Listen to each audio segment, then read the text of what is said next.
제17장 폭도들에게 목숨을 잃을지라도. 인디펜던스 거리에서 폭력 사태가 벌어지자 겁을 먹은 윌리엄 맥클렐랜은 집에서 도망쳐 숲속으로 숨어들었다. 잭슨군 주민들은 교회 인쇄소를 때려 부순 뒤 시드니 길버트의 상점을 약탈하고 많은 성도들을 그들의 집에서 쫓아냈다. 몇몇 형제들은 폭도에게 붙잡혀 피가 나도록 채찍질을 당했다. 맥클렐랜은 그들처럼 되지 않기 위해 며칠을 숲속에서 지냈다. 그는 폭도들이 자기를 포함한 교회의 주요 회원들에게 현상금을 걸었다는 것을 알고서는 수 킬로미터를 걸어 서쪽으로 도망쳤다. 그는 빅블루강 옆에 있는 휘트머 가족의 정착지에 숨어들었다. 외롭고 두려움에 시달리던 맥클렐랜은 모든 것에 회의를 느끼기 시작했다. 그는 몰몬경이 하나님의 말씀임을 믿고 인디펜던스로 왔지만 이제는 현상금이 걸린 도망자가 되어 있었다. 폭도에게 발각되면 어떻게 되는 거지? 그들 앞에서도 몰몬경에 대한 내 간증을 고수할 수 있을까? 회복된 복음에 대한 나의 신앙을 당당하게 밝힐 수 있을까? 나는 기꺼이 고통을 받고 죽음을 감수할 수 있을까? 그렇게 고뇌하던 맥클렐랜은 숲에서 데이비드 휘트머와 올리버 카우드리를 만나게 되었다. 올리버도 목에 현상금이 걸린 신세였지만 그들은 최악의 상황은 넘겼다고 믿고 있었다. 인디펜던스 주민들은 여전히 성도들을 몰아내려 안달이었으나 공격은 다소 소강 상태에 접어들었고 교회 회원 중에는 집으로 돌아간 이들도 일부 있었다. 맥클렐랜은 동료들을 통해 마음을 진정시키고 싶었다. 나는 살면서 시언을 본 적이 한 번도 없어. 자네들은 본 적이 있다고 했지? 그는 진실을 알아야 했다. 하나님을 경외하는 마음으로 내게 말해줘. 몰몬경은 참된가? 이에 올리버는 맥클렐랜을 바라보며 이렇게 말했다.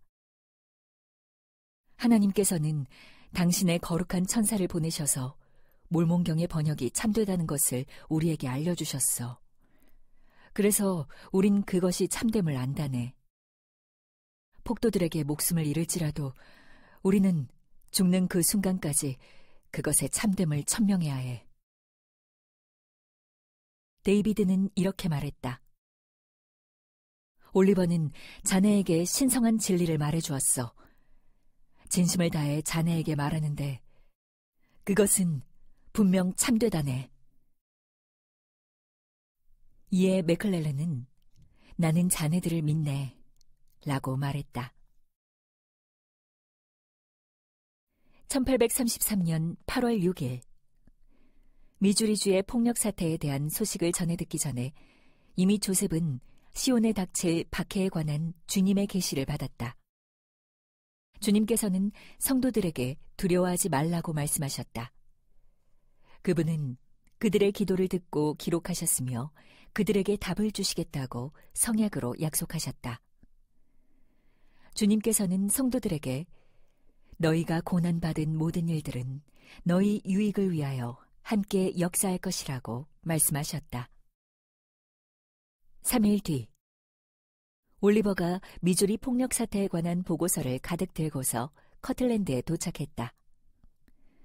에드워드 파트리지와 교회 다른 지도자들은 폭도들을 달래기 위해 성도들이 봄까지 잭슨군을 떠난다는 서약서를 써서 인디펜던스 주민들에게 전달했다. 그들은 시온을 버리고 싶지 않았지만 서약서를 쓰지 않으면 성도들은 분명 더 심각한 위험에 처하게 될 것이었다. 폭력 사태에 큰 충격을 받은 조셉은 철수 결정을 승인했다. 다음 날 올리버는 미주리 교회 지도자들에게 성도들이 정착할 다른 장소를 찾으라는 지시를 서안으로 보냈다. 그는 이렇게 권고했다. 현명하게 선택하십시오. 새로운 곳에서 다시 시작해도 결국 시온은 건재할 것입니다. 조셉은 서한 말미에 이 말을 덧붙였다. 제가 여러분과 함께 있었다면 여러분의 고통을 적극적으로 나눠 짊어졌을 것입니다. 저는 여러분을 저버리지 않을 것입니다. 조셉은 그 이후로 여러 날을 심적 고통 속에서 지냈다. 끔찍한 소식들이 속속 전해지는 가운데 그는 커틀랜드에서 격렬한 비난에 시달리고 있었다. 지난 여름에 선교사업 도중 비도덕적인 행위로 파문을 당한 닥터 필라스터스 헐버트라는 교회 회원은 대규모 집회에 나가 공공연하게 조셉에 대한 반감을 표출하고 다녔다. 그는 교회의 적대적인 사람들을 대상으로 기금을 모아서 그 돈을 들고 교회를 음해할 소문과 이야깃거리들을 구하기 위해 뉴욕으로 떠났다. 하지만 오하이오의 문제가 급박한 만큼이나 미주리의 상황도 만만치가 않았다. 미주리주의 폭력 사태를 되짚어보던 그는 주님께서 인디펜던스에 시온을 건설하라는 명령을 취소하지도 성도들이 잭슨군에서 그들의 토지를 포기하는 것을 승인하지도 않으셨다는 것을 깨닫게 되었다. 지금 재산을 버리고 떠나거나 적들에게 판다면 이를 되찾기는 거의 불가능할 것이었다. 조셉은 미주리 성도들을 위한 구체적인 지시를 받기 위해 주님께 간절히 기도했다. 당신께서 오셔서 그들을 구원하시기 전에 그들이 무엇을 더 해야 하나이까? 조셉은 응답을 기다렸지만 주님은 어떠한 새로운 지시도 주지 않으셨다. 8월 18일 조셉은 에드워드 및 시온에 있는 다른 지도자들에게 개인적으로 사안을 보냈다. 여러분에게 무슨 말씀을 드려야 할지 모르겠습니다. 그는 8월 6일에 받은 계시의 사본을 동봉하고 하나님께서 그들을 위험에서 구해주시리라는 것을 확신시켜 주었다. 조셉은 이렇게 간증했다. 그분의 영원 불변한 성약으로 저는 이것이 사실임을 압니다. 하지만 하나님께서는 이 일이 정확히 어떻게 이루어질지에 대해서는 제게 알려주지 않으셨습니다. 조셉은 성도들에게 그때까지 주님께서 주신 약속을 신뢰해야 한다고 촉구하면서 그들에게 인내하고 인쇄소와 상점을 다시 세우고 손실을 복구할 법적 방법을 찾아보라고 권고했다. 또한 약속된 땅을 버리고 떠나서는 안 된다고 간청하며 좀 더 상세한 도시 계획을 동봉했다. 그는 이렇게 썼다. 여러분이 구매한 땅 한 평도 하나님의 적들에게 내어주거나 팔아서는 안 된다는 것이 그분의 뜻입니다. 9월 초에 조셉의 서한을 받은 에드워드 역시 성도들이 잭슨군에 있는 그들의 재산을 팔아서는 안 된다는데 공감했다. 폭도의 우두머리들은 손해에 대한 배상을 청구하려 한다면 끔찍한 일을 당하게 될 것이라며 성도들을 협박했다. 하지만 에드워드는 그의 여름에 성도들이 학대받은 일들을 미주리주 주지사 데니얼 덩클린에게 서면 제출했다. 덩클린 주지사는 성도들을 경멸하는 본심을 숨기고서 그들에게 법정에 진정서를 제출하라고 독려했다. 그는 성도들에게 우리 정부는 법률을 준수합니다 라고 말했다. 잭슨군 사법체계에 따라 평화적으로 법이 집행되지 않을 경우 성도들은 주지사에게 이를 알려 도움을 받을 수 있었다. 그는 성도들에게 그저 국법을 신뢰하라고 권했다. 주지사의 이러한 서한에 에드워드와 성도들은 희망을 품었다. 그들은 공동체를 재건하기 시작했다. 에드워드와 시온의 여러 지도자들은 인근 지역에서 자신들의 소송을 맡아줄 변호사들을 찾아 고용했다. 그들은 앞으로 공격을 받으면 인명과 재산을 스스로 지켜내기로 결의했다. 이에 인디펜던스 지도층들은 붕괴했다. 10월 26일 성도들을 잭슨군에서 최대한 빨리 몰아내기 위한 투표에 지역 주민 50명 이상이 모여들었다. 그로부터 닷새 후 해질 무렵에 휘트머 정착지에 있던 성도들은 무장한 폭도들이 인디펜던스에서 몰려오고 있다는 소식을 듣게 된다.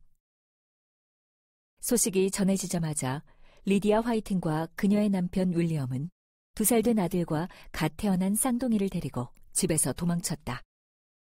이들은 교회 회원들이 방어태세를 갖추고 모여있는 건물로 피신했다. 그날 밤 10시, 밖에서 시끄러운 소리가 들리기 시작했다. 인디펜던스에서 몰려온 폭도들이 정착지의 통나무집들을 때려 부수기 시작했다. 그들은 사방으로 흩어져 창문에 돌을 던지고 문을 부수었으며 집 꼭대기로 기어올라 지붕을 뜯어내고 몽둥이를 휘둘러 집안에 대피해 있던 사람들을 내쫓았다. 리디아의 귀에 폭도들의 소리가 점점 크게 들려오기 시작했다. 폭도들은 리디아가 있는 건물에서 조금 떨어진 피터와 메리 휘트머의 집을 부수고 문을 열었다. 그 집에도 많은 회원들이 숨어 있었다. 폭도들이 몽둥이를 휘두르며 난입하자 비명이 터져나왔다. 여자들은 황급히 아이들에게 달려가 부둥켜 안고 폭도들에게 자비를 베풀어 달라며 빌었다. 폭도단은 형제들을 밖으로 끌고 나와 몽둥이와 채찍으로 구타했다. 리디아가 숨어있는 집안의 성도들은 두려움과 혼란으로 질식할 지경이었다. 자신들을 방어할 수단은 총 몇 자루가 다였다. 공포에 질린 사람들은 숨을 곳을 찾아 인근 숲으로 달아나기 시작했다.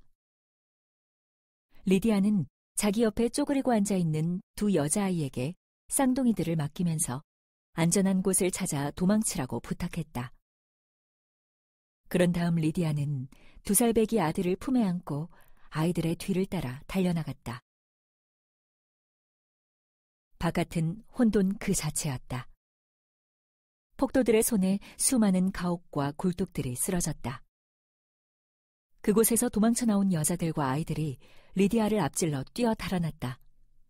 흠씬 두들겨 맞은 형제들은 피를 흘리며 땅에 꼬꾸라졌다.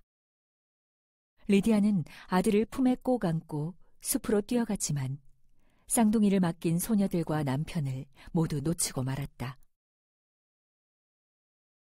몸을 숨길 만한 무성한 숲풀에 도착했을 때 리디아는 겨우 쌍둥이 중 한 아기만을 찾을 수 있었다. 리디아는 그 아기를 받아 안고 서늘한 가을 날씨에 몸을 떨면서 어린 아들과 함께 웅크려 앉았다. 이들이 숨어있는 곳에서도 폭도들이 집들을 부수는 소리가 들렸다. 그 기나긴 밤이 지나고 아침이 왔지만 리디아는 아직도 남편의 행방을 모르고 있었다. 날이 밝자 그녀는 조심스럽게 숲을 빠져나와 넋이 나간 성도들 사이를 헤매며 남편과 잃어버린 아기를 찾았다. 다행히 리디아의 아기는 무사했고 윌리엄도 폭도들에게 잡혀가지 않았다. 정착지 이곳저곳에서 성도들은 가족과 상봉했다. 지난밤 폭동으로 목숨을 잃은 사람은 없었으나 10채가 넘는 성도들의 집이 폐허로 변해 있었다.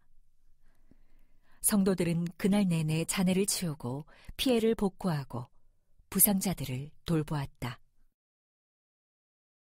그 후로 나흘에 걸쳐 시온의 지도자들은 성도들에게 공격에 대비하여 큰 무리를 짓고 스스로를 방어하라고 공고했다.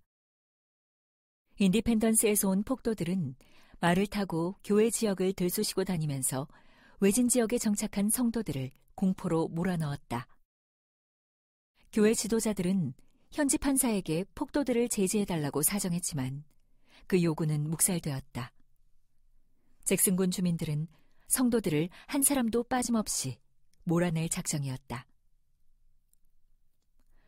얼마 안 가서 폭도들은 또다시 휘트머 정착지를 습격했다. 이번에는 한층 더 맹렬한 공격이 퍼부어졌다. 27살의 필로 디블은 정착지 쪽에서 총소리가 들리자 근처에 있던 다른 성도들과 함께 지체 없이 그쪽으로 달려갔다. 그들이 달려간 곳에서는 말을 탄 50여 명의 무장폭도들이 옥수수밭을 짓밟으며 겁먹은 성도들을 숲으로 뿔뿔이 쫓아버리고 있었다. 필로 일행을 본 폭도들은 총을 쏘았고 한 명에게 치명적 총상을 입혔다. 대거 몰려온 성도들이 반격을 가한 끝에 폭도 2명이 목숨을 잃었다. 이내 폭도들은 모두 흩어지며 도망쳤다. 사방이 온통 화약 연기로 자욱했다. 폭도들이 흩어진 후 필로는 복부 쪽에서 통증을 느꼈다. 아래를 내려다보니 그의 몸은 옷이 찢어지고 피로 범벅이 되어 있었다. 그는 산탄에 맞아 피를 흘리고 있었다. 필로는 여전히 총과 화약을 움켜쥔 채 비틀거리며 집으로 향했다. 혼미한 상태로 비틀거리며 걸어가는 필로의 눈에 폐허 속에서 웅크리고 숨어있는 여자들과 아이들이 들어왔다. 그들은 부상자를 도우면 죽이겠다고 협박하는 폭도들을 피해 그렇게 숨어 있었다. 필로는 어지럽고 갈증이 나는 몸을 이끌고 가족들이 숨어있는 집까지 걸어갔다. 그는 집에 도착하자마자 그대로 쓰러졌다. 남편의 상처를 본 그의 아내 세실리아는 도움을 청하기 위해 정신없이 숲으로 뛰었다. 하지만 그녀는 길을 잃었고 도움을 줄 어떤 사람도 찾지 못했다. 집으로 돌아온 그녀는 대부분의 성도들이 약 5km 정도 떨어진 콜스빌 성도들의 정착지로 도망쳤다고 말했다. 그 외 다른 성도들은 교회로 흩어져 옥수수밭에 숨거나 광활한 풀밭을 헤매고 있었다. 성도들이 빅블루강 옆에서 폭도들과 전투를 벌이는 동안 시드니 길버트와 아이잭 몰리, 존 코릴, 윌리엄 맥클렐런 및 몇몇 성도들은 인디펜던스 지방법원에서 판사 앞에 서 있었다. 그들은 시드니 상점을 약탈하려던 사람을 붙잡으려다가 오히려 그 사람에게 폭행 및 불법 감금으로 고발당하고 체포되었다. 법정은 발 디딜 틈도 없이 인파로 붐볐고 시선이 집중된 가운데 사건 심리가 시작되었다. 형제들은 이 재판에 대한 희망을 거의 버린 상태였다. 자신들의 권리와 재산을 지키겠다는 성도들의 결정으로 도시 전체가 발칵 뒤집힌 마당에 법정이 그들의 이야기를 들어줄리는 만무했다. 물론 재판은 엉터리로 진행되었다. 판사가 증언을 듣는 동안 성도들이 빅블루강에서 미주리 주민 20명을 살해했다는 헛소문이 인디펜던스에 퍼졌다.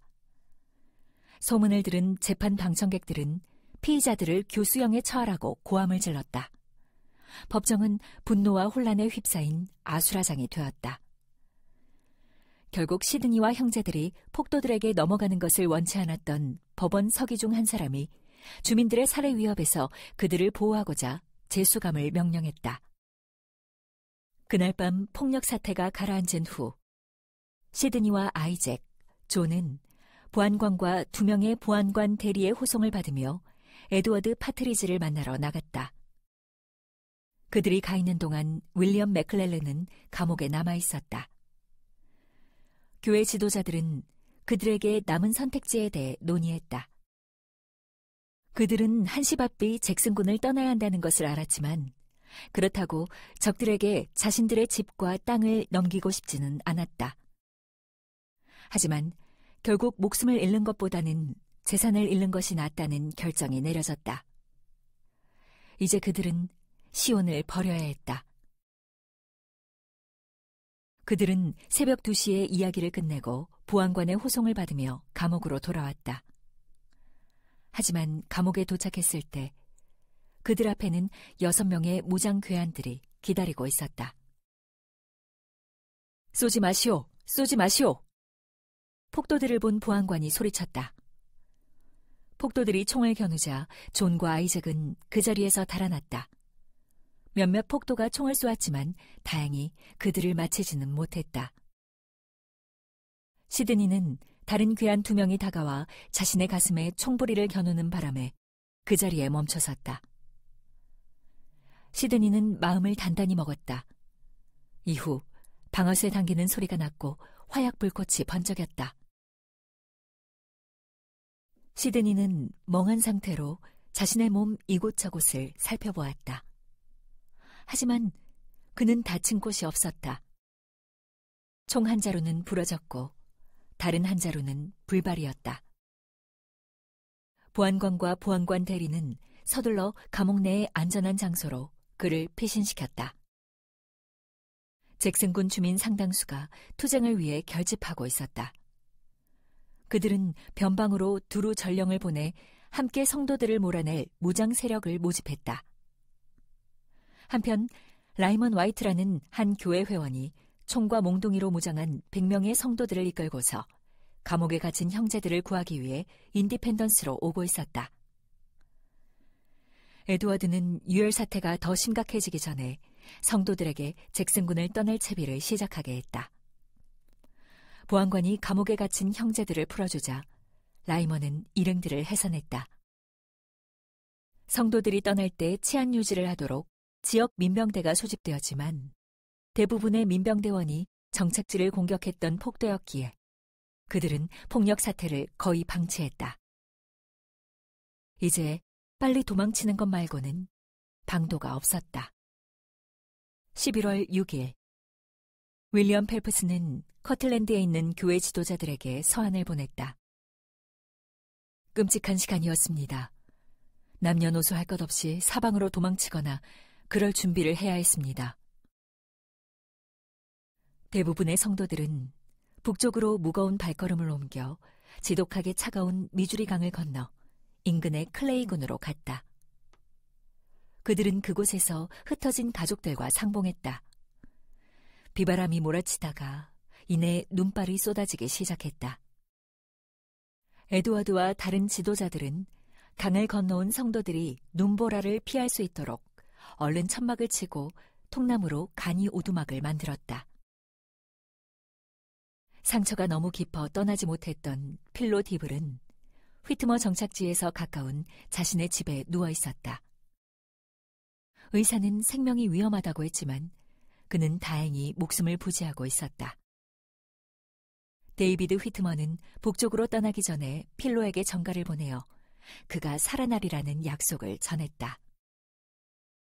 뉴얼 라이트는 필로를 찾아가 병상 곁에 앉아서 그의 머리에 조용히 손을 얹었다. 필로는 주님의 영이 자신에게 임하는 것을 느꼈다. 영이 온몸을 감싸 안으면서 필로의 가슴 속에 자신이 치유될 것이라는 확신이 스며들었다. 그는 병상에서 일어났다. 아직도 상처에서는 피가 흘렀고 옷은 갈기갈기 찢겨 누더기가 되어 있었다. 그는 옷을 갈아입은 뒤 교전을 벌인 이후 처음으로 밖에 나가 보았다. 필로의 머리 위로 수많은 별똥별이 밤하늘을 가르며 떨어졌다. 미주리강 언저리에 임시 거처에 있던 성도들도 천막과 오두막에서 나와 별똥별이 비처럼 쏟아지는 유성우를 보았다. 에드워드와 그의 딸 에밀리는 한여름의 폭우처럼 쏟아지는 별들을 기쁜 마음으로 바라보았다. 에밀리는 하늘을 보며 하나님께서 고난 중에 있는 성도들을 위로하고 그들의 힘을 북돋우기 위해 빛을 보내주고 계시다고 생각했다. 에밀리의 아버지인 윌리엄 파트리지 역시 밤하늘을 보며 이것은 하나님이 살아계심을 알려주는 표징이라고 믿었다. 그리고 그것은 이토록 힘든 시련 속에서도 그들이 기뻐할 만한 이유이기도 했다. 커틀랜드에 있던 선지자는 문 두드리는 소리에 잠에서 깨어났다. 누군가 그에게 말했다. 조셉 형제님, 일어나 와서 하늘의 표적을 좀 보십시오. 자리에서 일어나 밖을 내다본 조셉도 우박처럼 쏟아지는 유성호를 보았다. 조셉은 주님께서 다시 오셔서 1000년 동안 평화 속에서 통치하시기 전, 곧 그분의 재림 전에 하늘에서 별들이 떨어질 것이라는 신약의 예언을 떠올리며 이렇게 소리쳤다. 오 주여, 당신의 사업은 참으로 놀랍습니다. 조셉은 기도드렸다. 당신의 종인 제게 자비를 베풀어 주셔서 감사합니다. 오 주여, 당신의 왕국으로 저를 구원해 주소서.